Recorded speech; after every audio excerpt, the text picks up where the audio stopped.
This is my final DCEU ranking.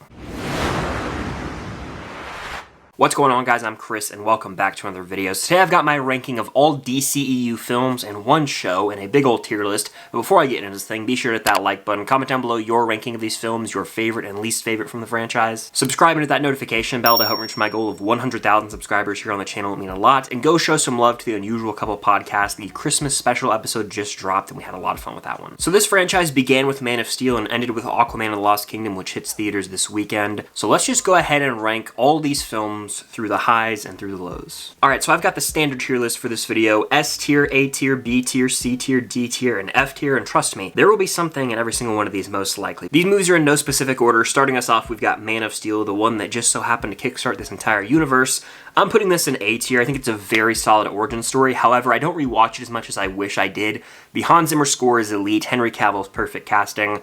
There's not much else to say here. That score I listen to all the time. It will make you want to run through a brick wall and become Superman. Next, we've got Birds of Prey. This movie's highly underrated. I'm going to put it in the B tier. I think a lot of people trash on this one for some reason. It did come out in February of 2020, like right before COVID hit, which is just unfortunate timing for lots of media to come out. I think that Harley Quinn rules in this movie. Ewan McGregor plays Black Mask, and he's having a really fun time with it, playing this evil character. And again, Margot Robbie is so perfect as Harley Quinn. I have to give this at least an 8 out of 10 type of movie because it's enjoyable. But then we've got Wonder Woman 84, F tier. This movie is a disaster. It was about 3 years ago now that it came out because I remember watching it on Christmas Day 2020 on HBO Max and being like, this stinks. We're an hour and 10 minutes in. There's no action scene yet. This was marketed as this big action blockbuster film and it lacked all of that. It got unforgivably stupid with the whole Wish plotline and they wasted characters like Cheetah. This movie is a full-on disaster. One of the worst the franchise has to offer. Moving on, we've got Aquaman, the first Aquaman. I like this more than Lost Kingdom, which we'll talk about here in a second. Momoa has fun in this movie.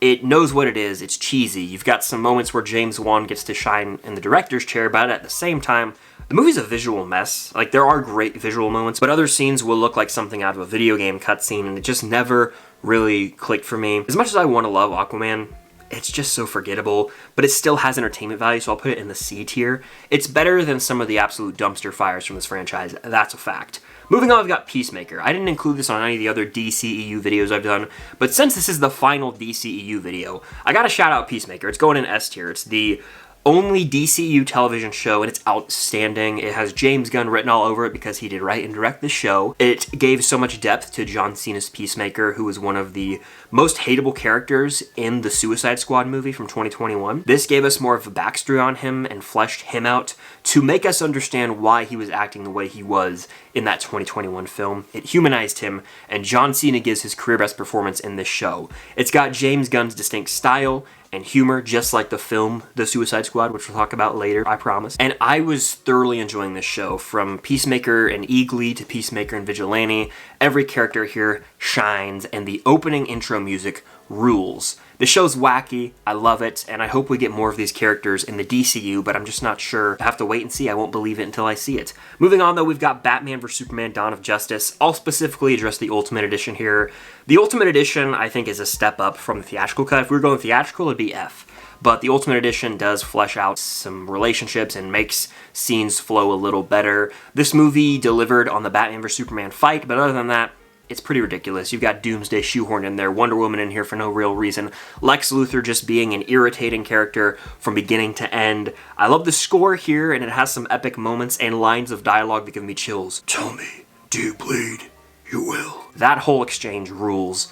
I'm gonna go top of C tier with it because why not? I've been hard on this movie in the past. This is the last time I'm going to talk about it, probably forever, so might as well, give it some flowers here, but still C tier, pretty forgettable at the end of the day. Moving on, we got Wonder Woman. I'm going to put this in A tier, right behind Man of Steel.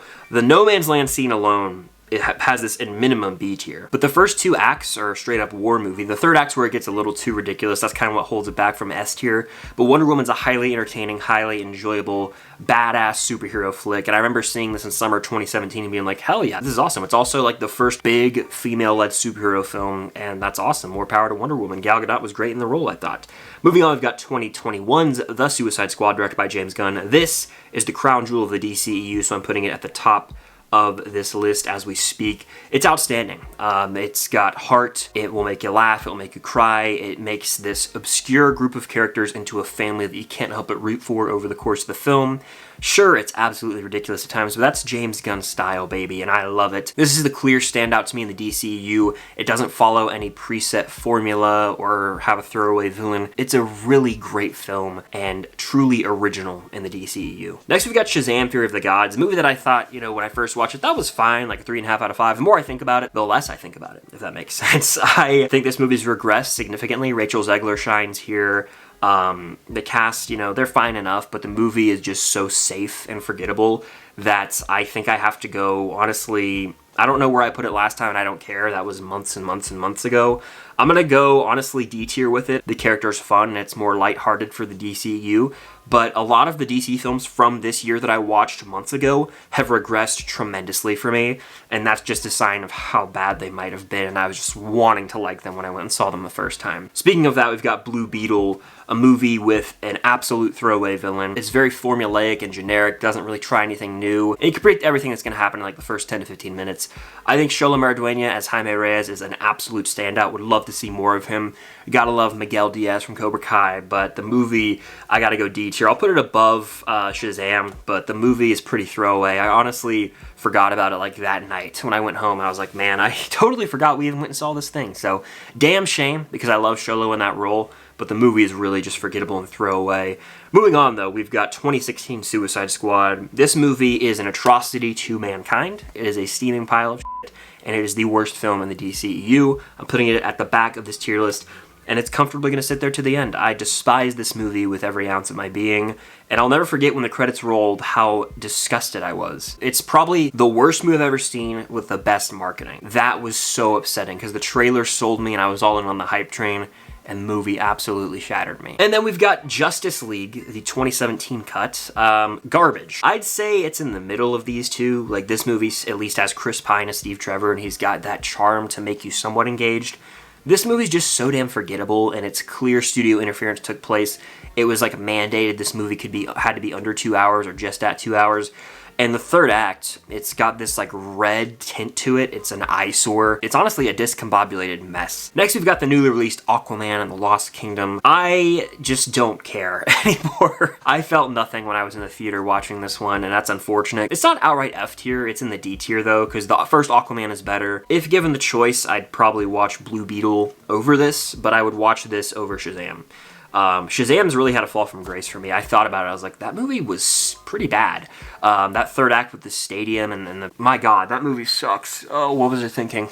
Aquaman and the Lost Kingdom has some moments to shine, notably the chemistry between Patrick Wilson and Jason Momoa. I bought into their brotherhood relationship. The rest of the movie, though, yikes. Visual effects, garbage, and the whole film just looks atrocious. There's no distinct James Wan style in the director's chair. It's clear this movie was just chopped up in the editing room to put out and hope that it makes some money, because no one really cared anymore. DC's getting rebooted by James Gunn, and this is the last film they just kind of had to put out and try and make some money, and it's looking like it's on pace to be another flop for the franchise, unfortunately, but it's just the world we live in. Then we've got Black Adam. The hierarchy of power did not change in the DCEU. This is probably the most generic film on this entire list in terms of like, you're just watching people fight in the sky for 30 minutes at a time. There's no character development.